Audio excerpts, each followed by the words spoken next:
companies are under a lot of pressure from investors and customers to reduce their environmental footprint. Carbon offsets were an easy solution that for a while kept stakeholders happy.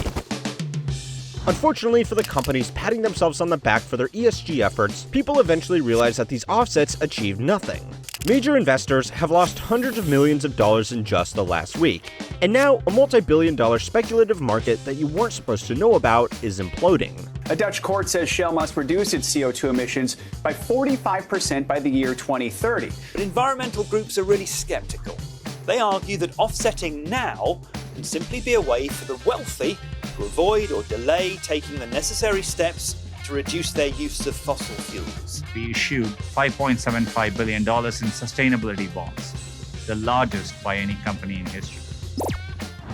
Anytime you see a company promoting a product as carbon neutral, it got that status by buying a security off an unregulated financial market. If a clothing brand like Gucci emits 1 ton of carbon to produce its hideous pair of flip-flops, they can buy a 1-ton carbon credit to offset their emissions and market their shoes as carbon neutral. There are 2 major non-profit organizations that dominate the market for these credits: Verra, headquartered in DC, and Gold Standard, headquartered in Geneva, Switzerland. These organizations do not remove any carbon themselves. They audit other companies or projects like carbon sequestration, forestry, and agriculture. If you own a company that can prove to Verra or Gold Standard that you have removed a ton of carbon dioxide from the atmosphere or prevented it from being released in the first place, you can get given a verified carbon credit. Verra and Gold Standard both have an application and verification process for companies that want to start receiving verified carbon units. Verra charges an application fee and a verification fee, and a fee of 10 cents for every carbon unit awarded, with a discount applied to companies that are issued with over 1 million carbon units in a calendar year. If you owned a company that was reducing carbon emissions in a way that you could verify with these organizations, it's worth paying these fees because you can then take your carbon unit and sell it at a markup to a company like Gucci so they can sell their flip-flops as carbon neutral. This entire process is separate from the legally required cap and trade programs like ones enforced here in California and in the European Union. But if this is entirely voluntary, why the fuck are companies paying millions of dollars every year to buy these credits? Well, there are 3 reasons, and none of them are because these companies really care about the environment, although that's what they would like you to think. It's not even for marketing. A survey conducted by the Harvard Business Review found that 65% of respondents said that they would want to buy from purpose-driven brands that advocate sustainability, but only 26% actually did.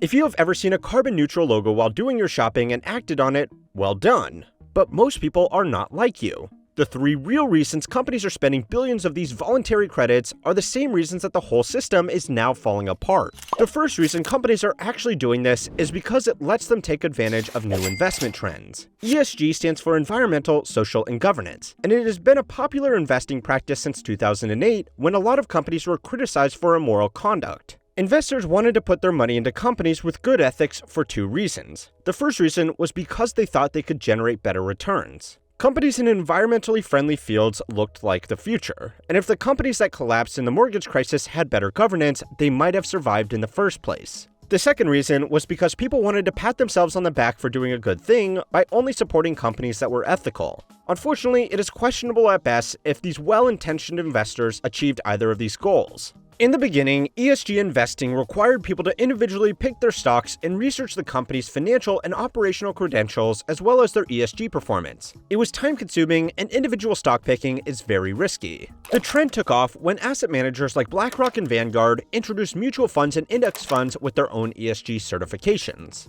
This led investors to buy one diversified group of shares out of the box that was already certified ESG compliant, although that really had no official meaning. The role of senior company leadership is to maximize returns for their shareholders. That is their legal and fiduciary duty, and more importantly, how they secure their annual performance bonuses. Every boardroom in America saw this trend, and they knew that if they got their company listed on an ESG index, it would boost their share price because more potential investors would buy their stock. Getting into these ESG indices was surprisingly easy. ESG funds were made using either the inclusion method or the emission method. The inclusion method was much more rigorous. Fund managers would go through companies one by one and only accept businesses doing outstanding work to benefit the environment. The problem with this method is that it wasn't very well diversified. If you bought into such a fund, you would be overexposed to electric cars and renewable energy companies which are highly speculative. A more popular method was the emission method, which took an existing index like BlackRock's IVV S&P 500 index and kicked out the bad actors like tobacco, gambling, and weapons companies.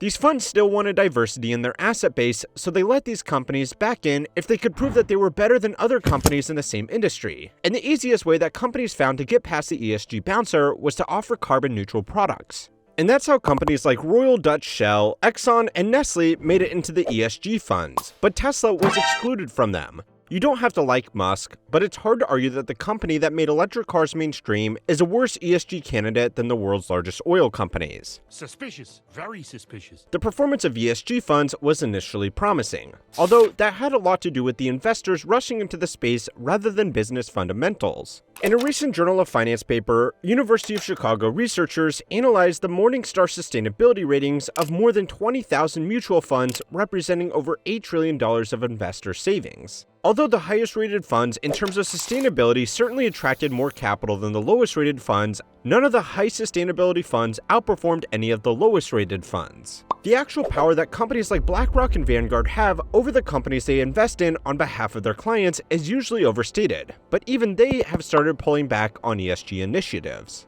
If buying carbon credits to be carbon neutral isn't going to make a company any more attractive to these groups of investors, then they aren't going to waste the money on a voluntary expense that, according to some studies, actually does more harm than good. So it's time to learn how money works to find out how a well-intentioned plan turned into a multi-billion-dollar bubble.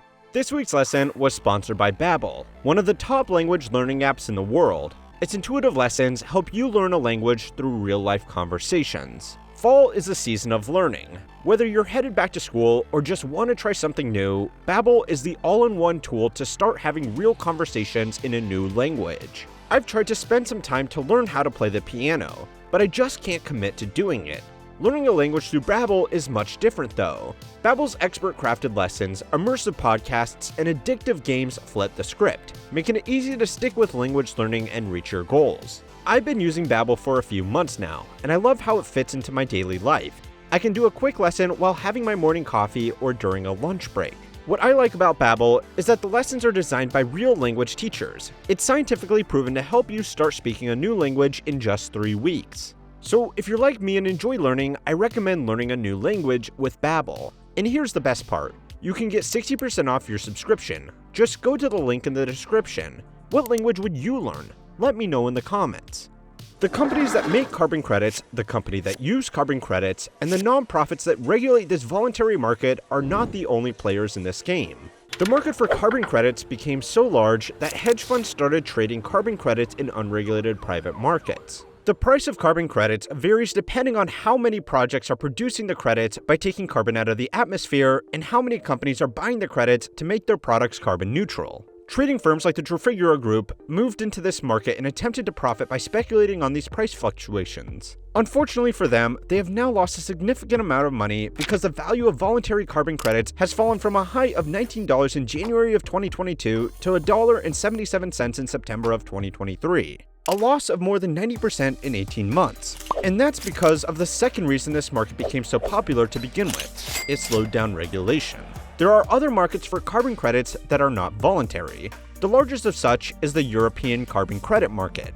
Companies in the European Union have a cap on the amount of carbon they are allowed to emit, and once they go over that cap, they need to buy carbon credits for every ton they are over. The price of a metric ton of carbon in the EU is currently around $82, which is 50 times the price of a ton of carbon in the voluntary markets. The price of carbon credits in the European markets has been increasing at the same time as the price of carbon in the voluntary markets has been crashing. The reason that the voluntary markets were so popular to begin with was that companies liked the idea of self-regulating. If they could prove to the public that they could go carbon neutral with voluntary carbon offsets that cost $19 a ton, it is less likely that they would need to buy mandatory carbon credits for $80 a ton. Going carbon neutral by choice was cheaper, and it let companies run PR to investors and customers about their green initiatives. Some of these claims sounded too good to be true, and that's because they were. The third reason this multi-billion-dollar market is collapsing is because the whole scheme never worked in the first place. According to a study led by Cambridge University on 40 Verra-approved projects, as much as 94% of the carbon credits sold never actually removed any carbon from the atmosphere, but they still let companies claim their high-emissions products were carbon neutral. So how the f*** did they get away with this? The organizations like Verra creating carbon credits are non-profits, but they still need to make money to keep their operations going and further their mission. These organizations do not take donations. They make all of their money from the various fees projects have to pay to register carbon credits, so they have an incentive to allow as many to be created as possible. According to ProPublica and the company's own filings, Verra generated $40.5 million in revenue in 2021 and had assets worth a total of $50.5 million. They also paid their CEO a total compensation of $370,000. When you hear carbon removal, you probably think of projects like this one, big machines that literally suck carbon dioxide out of the atmosphere. That's what they would like you to think, but most carbon credits had nothing to do with machines like this and were instead created in rainforests. The cheapest and therefore most popular way to produce voluntary carbon credits was to buy tracts of land in the Amazon for preservation.